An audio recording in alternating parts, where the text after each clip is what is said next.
Welcome to another episode of Chad's Chat. Join Chad Chilius and me, Dax Castro, where each week we wax poetic about document accessibility topics, tips, and the struggle of remediation and compliance. So sit back, grab your favorite mug of whatever, and let's get started.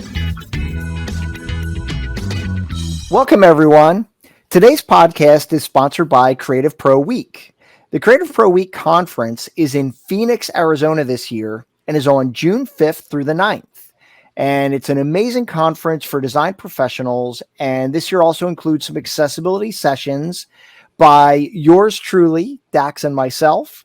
We will be presenting on a couple of really great accessibility topics, including accessibility in InDesign, as well as accessibility in Acrobat to achieve compliance.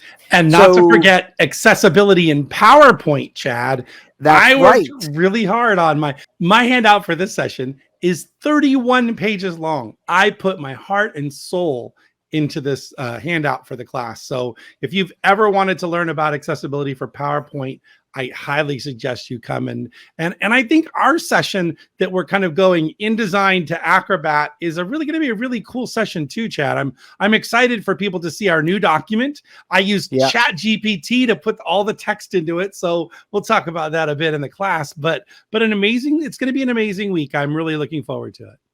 Yeah, it's going to be a lot of fun. I think you and I are doing like a really good real world workflow scenario where, I'm going to show, what you need to do in InDesign, and then you're going to take it over and say, okay, this is what we got to do in Acrobat, even after the fact to kind of get everything where it needs to be. So I think it's going to be really fun for everybody. And for the conference, if you use code CPNCAD, you'll get $100 off any multi-day pass. So it was very generous of them to offer that to everyone. So head on over to creativeproweek.com to get more information. My name is Chad Chilius. I'm an Adobe certified instructor, as well as director of training solutions and principal at Chax Training and Consulting. And my name is Dax Castro. I'm director of media productions here at Chax Training Consulting. And Chad and I were both certified as accessible document specialists. We really love the IAAP, those guys over there. And the test is really an interesting way to validate the skills that you have. And you really do need to have about a year and a half's worth of experience before taking that test, right, Chad? Definitely a good idea. Yeah. There's just, there's a lot to know. And if you're spending your time doing remediation, I mean, you're going to learn stuff every day that you're going to be able to apply when you're taking the exam. So, well, and this test is really not one that you can go study for and without the experience and then take the test and pass. You really have to have that experience, because while the body of knowledge is substantial, there's nothing that can substitute real world experience. So, yeah, I think it's,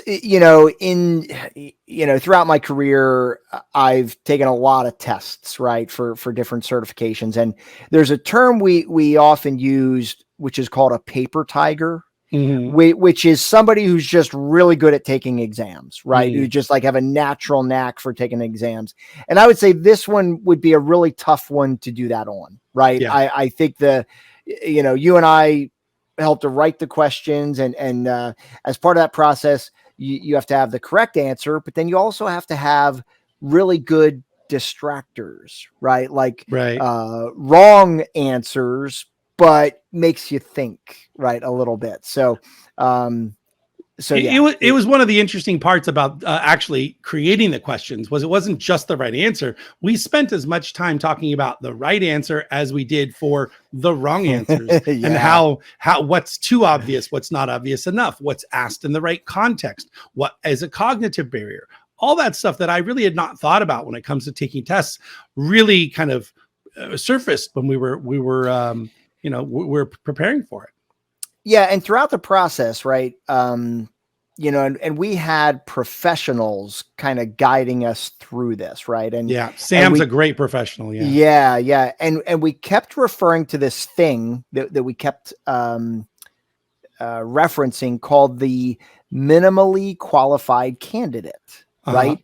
And it's kind of like an imaginary person, where you say, all right, like, the minimally qualified candidate would be somebody who is going to be taking this test and they know just enough, right, to be able to pass this exam.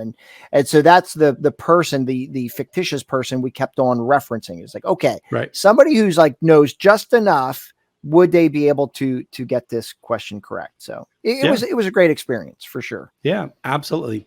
Well, today we want to talk about something that came up on our Facebook group, and it was a study. Someone posted a couple pie charts from WebAIM, and I don't know if our listeners know, but WebAIM on their website, if you go to webaim.org, matter of fact, let's pull that up.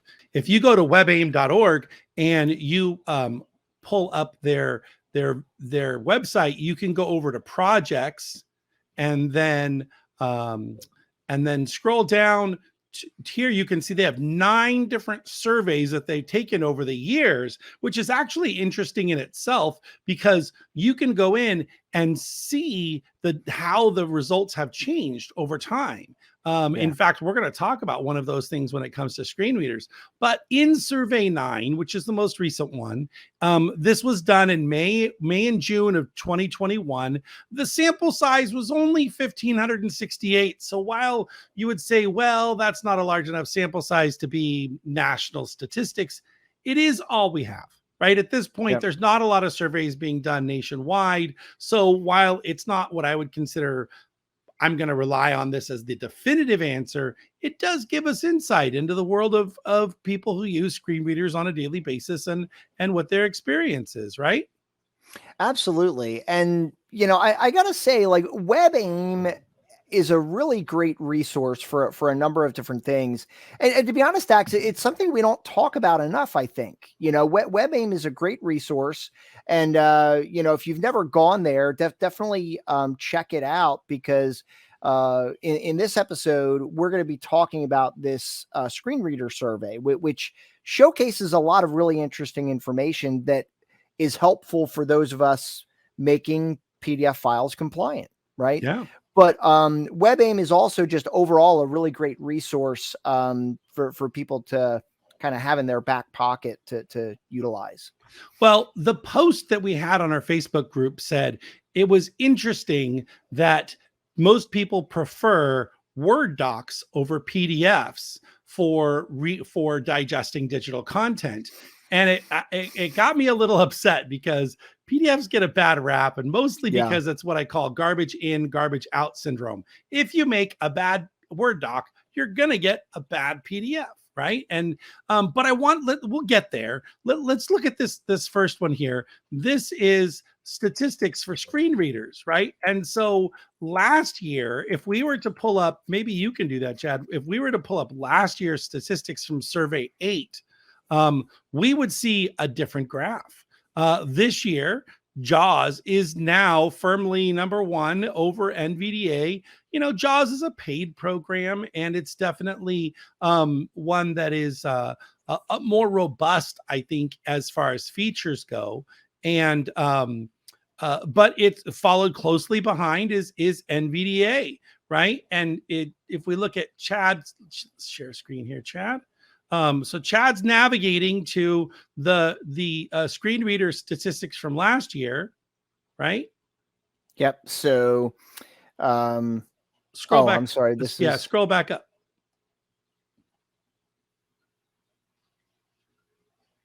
Actually, let me do a search for JAWS. How about that? There we go. So last year, so this is really interesting. So last year, JAWS and NVDA were neck and neck. Right. 40, I mean, they were both 40% each. Usage. Yeah. Well, and there was a big scuttlebutt that really NVDA was more popular, but less people were actually reporting that they were using it. They thought, well, NVDA is free, so therefore more people are using it. So they said, while this statistic says it's only 0.6, 0.5%, 0.5% more, it's likely that it was a lot more. However, if we go to this year and look at that same statistic, we can see now that JAWS is at 53% and NVDA is at 30%. So, and that's pretty significant, right? I mean, in my opinion, I had spoken with some people a few years ago who were telling me that NVDA was really gaining a lot of traction. And one of the reasons for that is because NVDA is in theory free, right?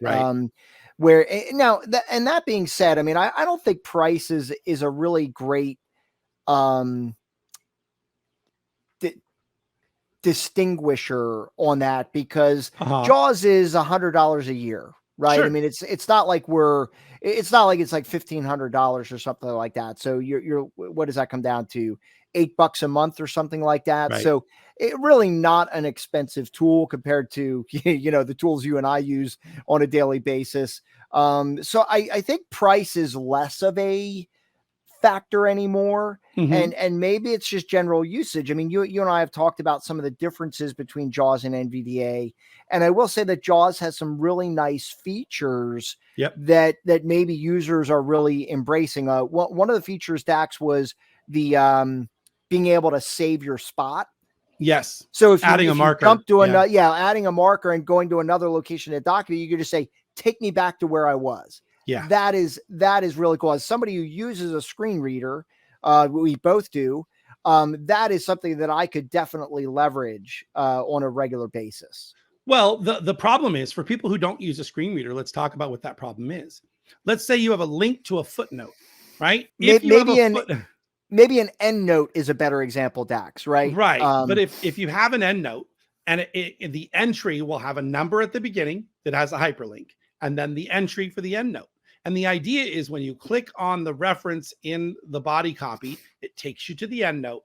And when you're ready to go back, you click the little number that takes you back to where you were. However, in the default state, there is no way when you click that number for it to take you exactly back to where your cursor was. It only takes you back to that page. And then you've got to cycle back through the content to go back where you were. Yeah. Yeah. And that's not ideal, right? No. You know what I mean? You still, so it takes you back to the page, but then you got to read to figure out where you were and then continue on from there. So yeah, I wish you could set bookmarks like you can in a EPUB file, or in a web page, where you can give them the exact place to go by adding a tag, the hashtag tag, to the end of your H1 or H2 or whatever. That'd be nice. Absolutely. Yeah. So let's look at another one here. So this is actually the trend, right? So this graph that we're showing on screen here, for those of you who are listening to our podcast, we probably should remember that we have audio only audience as well here. So we're looking at a line graph that has three different statistics for VoiceOver, NVDA, and JAWS. And VoiceOver is hovering right around 6%. And it kind of has been dipping slowly down from August 2019 to June 2021. JAWS has been steadily decreasing from 2009 to 2019, and NVDA was gradually increasing, and they met kind of in the middle there at 2019. But since then, JAWS has started to tick back up, and NVDA has started to drop. I'd love to know more about that, right? Yeah. I mean, the fact that NVDA has been steadily increasing over the last 10 years, JAWS has been steadily decreasing, but then was that 4 years ago now? Yeah. It kind of shifted, right? Yep. And it's really curious. I'd really love to know more about that, or find out if anybody knows, what the cause of that is. Yeah. All right, so let's look at another statistic here. So this one is browsers. Now, we normally talk about PDFs, but I think one of the things that we hear a lot is that, my PDF isn't reading the way I want it to, right? And what's the most common reason for that, Chad? Is they open the PDF in their web browser. Yeah. And so it's interesting for that very fact to know which browsers they're most likely to open it with. By the way, there is a hack for that. If you edit your htaccess file, you can actually force the browser to always download the PDF for them to open in their own thing. And I also found that if you save a PDF as an FDF instead of a PDF, that it will force it to download and open in Acrobat too. But I need to learn more about that process. So that's interesting, because an FDF is the form data file. Right. So an FDF is typically like if somebody fills out a PDF form, one of the options is when they submit, if they submit the form, you can either have them submit the entire PDF or only the FDF, which is just the information they filled in. Right. So that's really interesting. Yeah, I think it's a workaround. My personal preference would be the HT access one, but not everybody has access to their HT access file, nor will their corporation allow them to edit it. Right. But it is the valid way to kind of force people to open it in Acrobat or a local thing rather than a browser. So you can see here, one of the interesting statistics is 5% are Safari, right? Mm-hmm. I'm actually very surprised that 16% was Firefox, Edge at 18.4%, and Chrome at 53.6%. And then you've got Internet Explorer coming in at 3%, and other makes up the last three. So very interesting. It's very interesting. And it's worth noting that Microsoft Edge actually uses the same engine as Chrome. Right. So you could kind of lump the two of them together in some respects. But I recently heard, Dax, that Microsoft Edge is going to be leveraging Adobe Acrobat as the reader for PDFs in that web browser. So that could change things for us, right? Agreed. I mean, I would love to see that if you open a PDF in Microsoft Edge, that it can actually access the tag structure of that PDF file. It would be a great solution. Agreed. So now that we understand that most people are opening their PDFs, or most people are using Chrome as their browser, then let's look at another statistic. If you're on mobile, what are you reading? What are you using to read your documents? And overwhelmingly, VoiceOver at 71.5%, and then TalkBack at 29%, Voice Assistant 7.6%. I've not even heard of this one. Commentary, Joshua? Yeah. I don't know that one. Voice View, Mobile Accessibility, and then others. So overwhelmingly 29% TalkBack, and then 71% Apple VoiceOver. And you've mentioned many times how great the experience is overall using an iOS device from a mobile standpoint. Yeah. Yeah, it really is. And maybe in one of our podcasts, I'll have to do a demo of that to just kind of show people. But honestly, like if you open a PDF in Acrobat Mobile and use VoiceOver, it's really a great experience. I mean, I can read all my headings. I can swipe through the document. It really is a very intuitive experience, and it's great. Not surprising to me that's the leader. Right. All right. And then our next statistic we want to talk about is how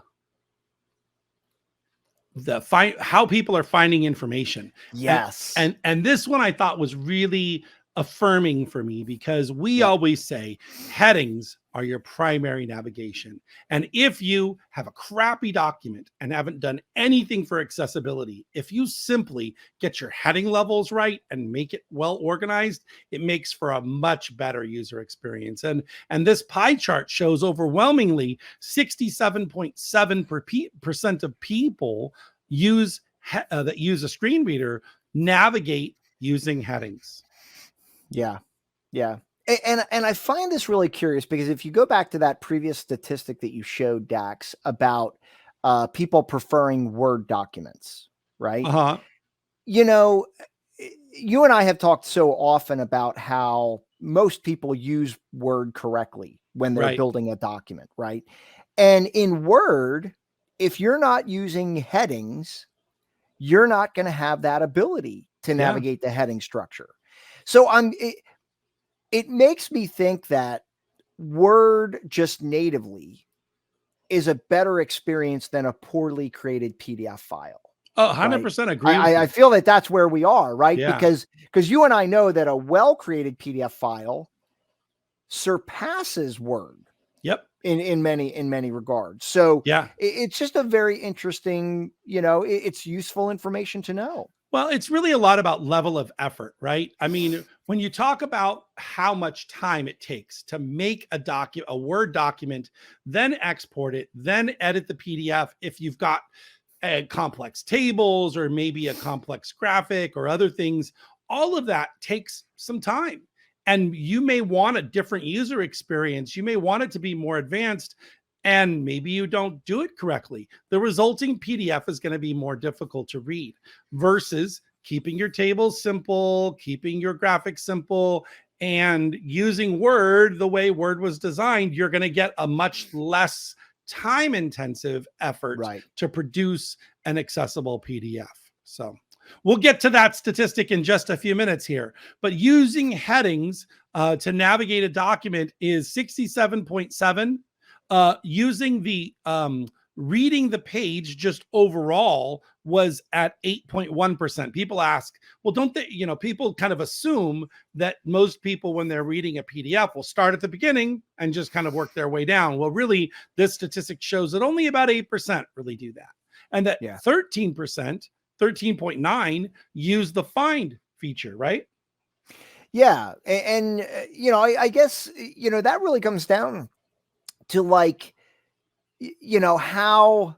how you're using the document, right? I mean, if you downloaded a document for a very specific purpose, then sure, find makes sense, right? But, if I'm handed a white paper about a company, Dax, I don't know exactly what I'm going to be searching for. Right. I'm trying to consume that information. I don't really know what I'm looking for. So the find feature, I think that's going to be specific to a certain segment of this population, right? I mean, I think those users are looking for specific information.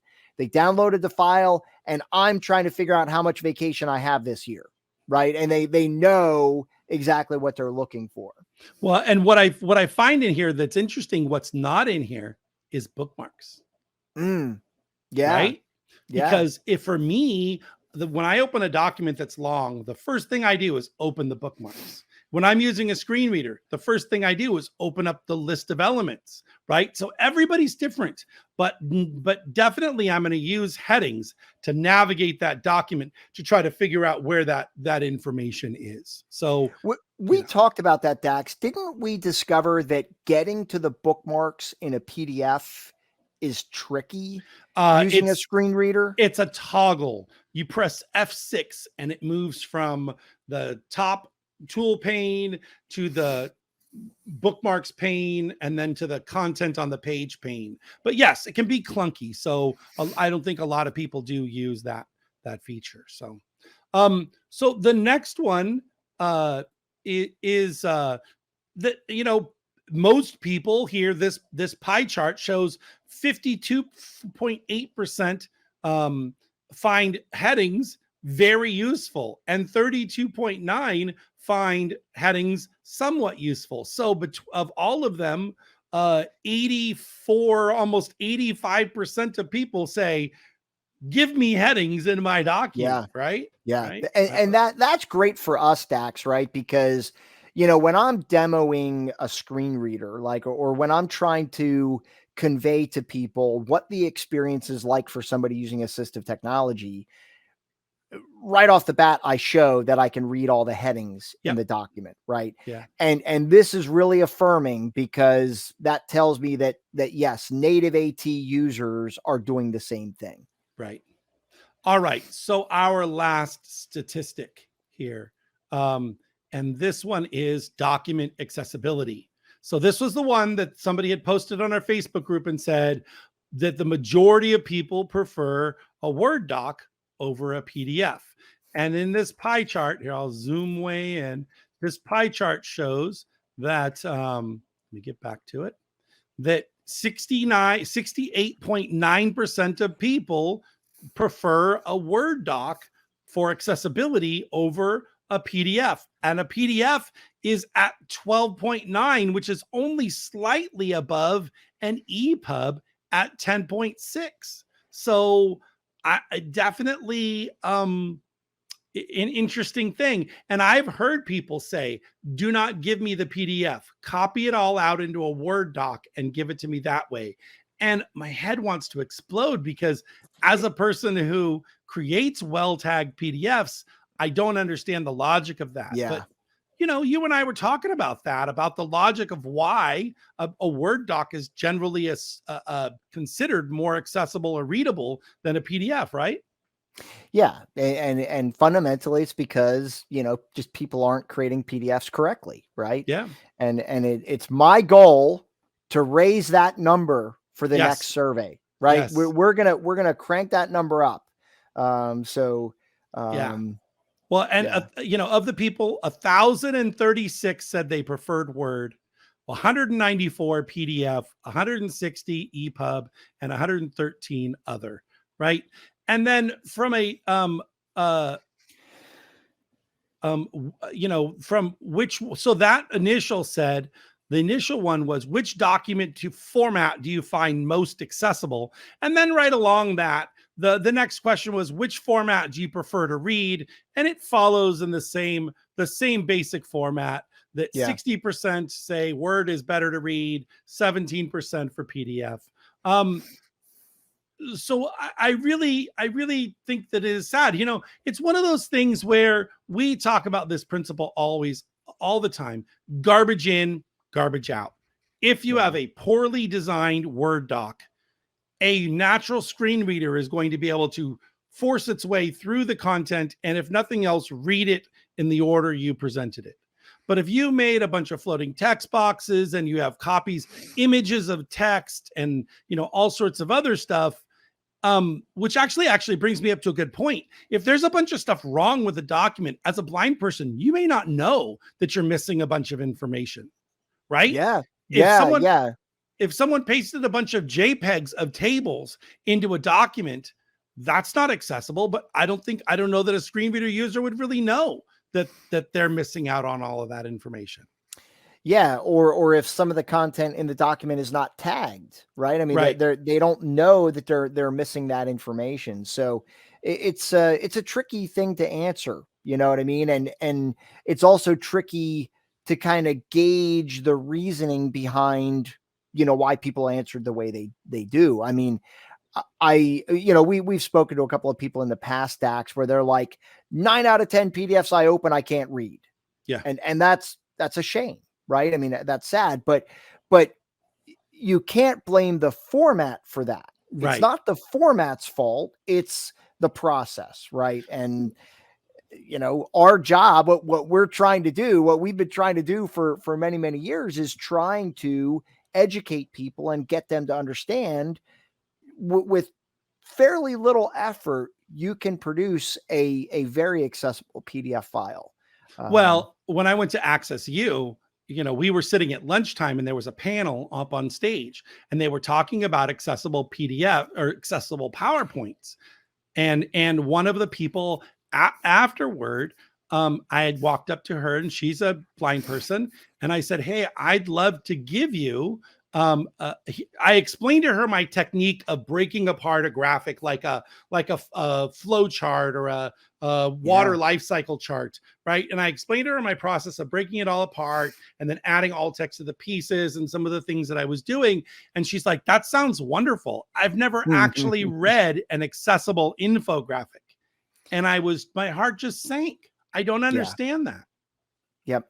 Yeah. I mean, listen, being able to do this requires some knowledge and some skill, right? It's just like, you take your car to a garage. You don't want the guy on his first day on the job working on your car, right? You want somebody who's knowledgeable and knows what they're doing. And I really feel the same way about, what we do, making PDFs accessible. I mean, it does require some skill and some knowledge to achieve a good result. And if you get that, you're going to have a good experience. What I remember from that panel, Dax, too, was the woman was describing, I think it was a web page where she said when she gets to a web page that plays audio automatically, she can't hear her screen reader.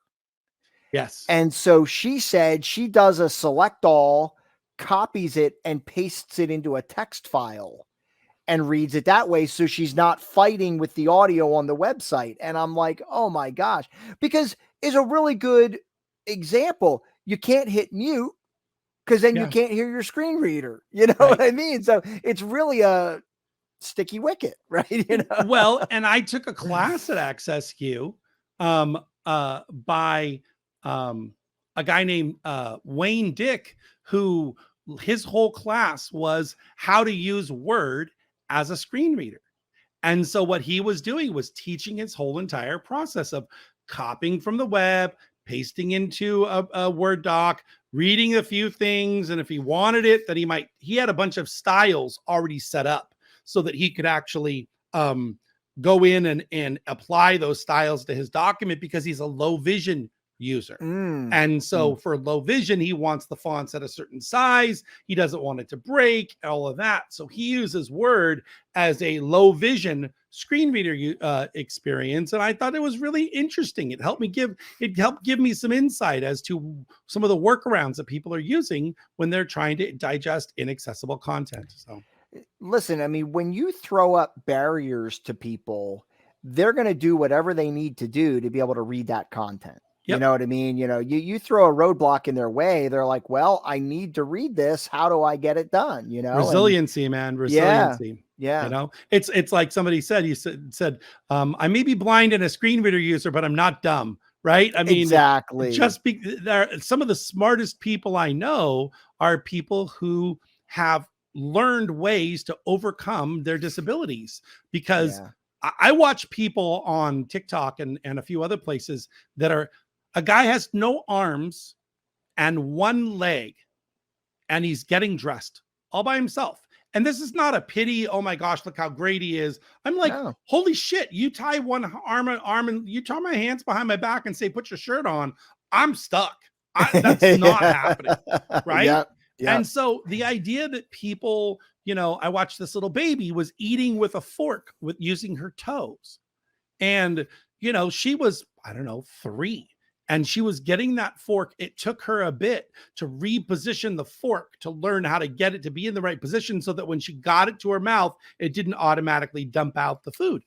Right. Just, you know, the resiliency of the human element in what we learn to overcome when we're restricted is amazing. And my goal is to make it easier for everyone, not just people with disabilities, but everyone to digest content. And I never want to hear someone say, I've never read an accessible infographic, or I've never come across an accessible PDF.